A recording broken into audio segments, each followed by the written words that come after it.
Assalamualaikum warahmatullahi wabarakatuh. Di sini saya Sofyana Dujayanti dari Prodi Farmasi Universitas Nahdlatul Ulama Sunan Giri.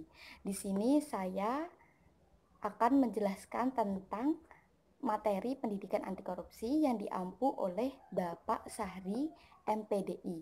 Saya mengambil tema yaitu upaya pencegahan dan penindakan tindak pidana korupsi. Yang pertama, kita akan membahas tentang upaya pencegahan tindak pidana korupsi.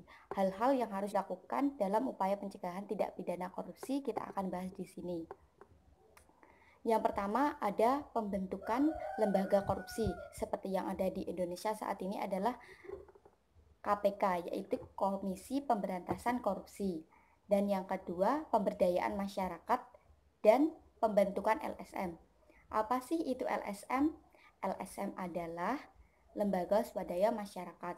Mereka berfungsi melakukan pengawasan terhadap perilaku parlemen pemerintahan atau pejabat pemerintahan. Yang ketiga, membangun situasi politik dan pelayanan publik yang bersih. Bagaimana sih caranya? Yang pertama, menciptakan aparatur pemerintahan yang jujur dan disiplin kerja yang tinggi. Dan yang kedua, meningkatkan kesadaran dalam berpolitik. Jadi, meningkatkan kesadaran dalam berpolitik itu sangat penting di pejabat pemerintahan karena mereka biar tidak melakukan tindak pidana korupsi. Yang keempat, pendidikan anti korupsi sejak dini. Hal yang harus dilakukan pada pendidikan anti korupsi sejak dini adalah yang pertama, mengembangkan materi pendidikan anti korupsi untuk orang tua dan pengajar. Yang dimaksudkan pengajar di sini adalah guru, dosen, dan lain-lain. Yang kedua, memasukkan pendidikan anti korupsi ke kurikulum sekolah sejak dini.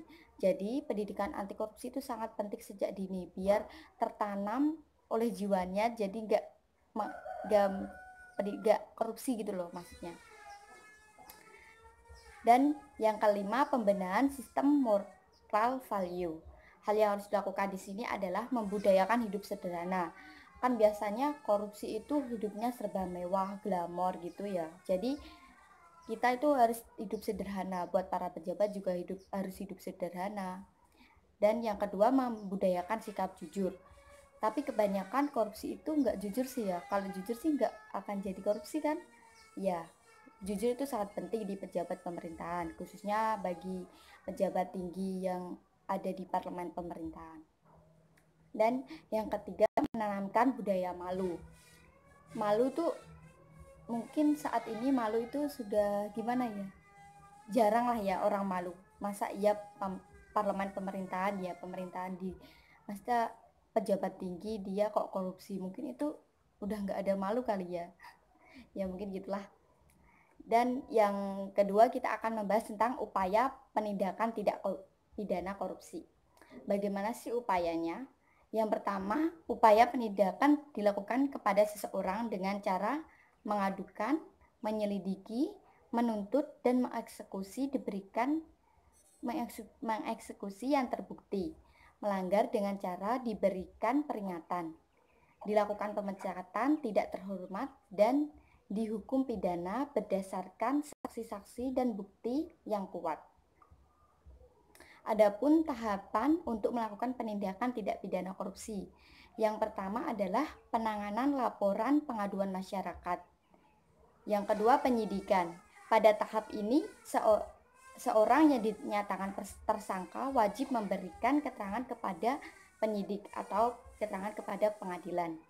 Yang ketiga, penuntutan. Pada tahap ini atau kasus ini dilimpahkan semua ke pengadilan. Jadi semua hasilnya harus dilimpahkan ke pengadilan. Dan yang keempat, pelaksanakan putusan pengadilan atau eksekusi. Jadi di sini yang termasuk tersangka, dia itu diberikan hukuman atau tindak pidana yang khususnya mengatur tentang korupsi. Jadi itu yang saya bahas di sini, yaitu upaya pencegahan dan penindakan tidak pidana korupsi. Semoga bermanfaat bagi yang membaca atau bagi yang mendengarkan.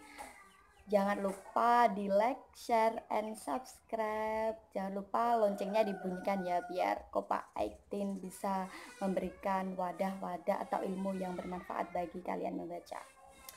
Thanks for watching. Assalamualaikum warahmatullahi wabarakatuh.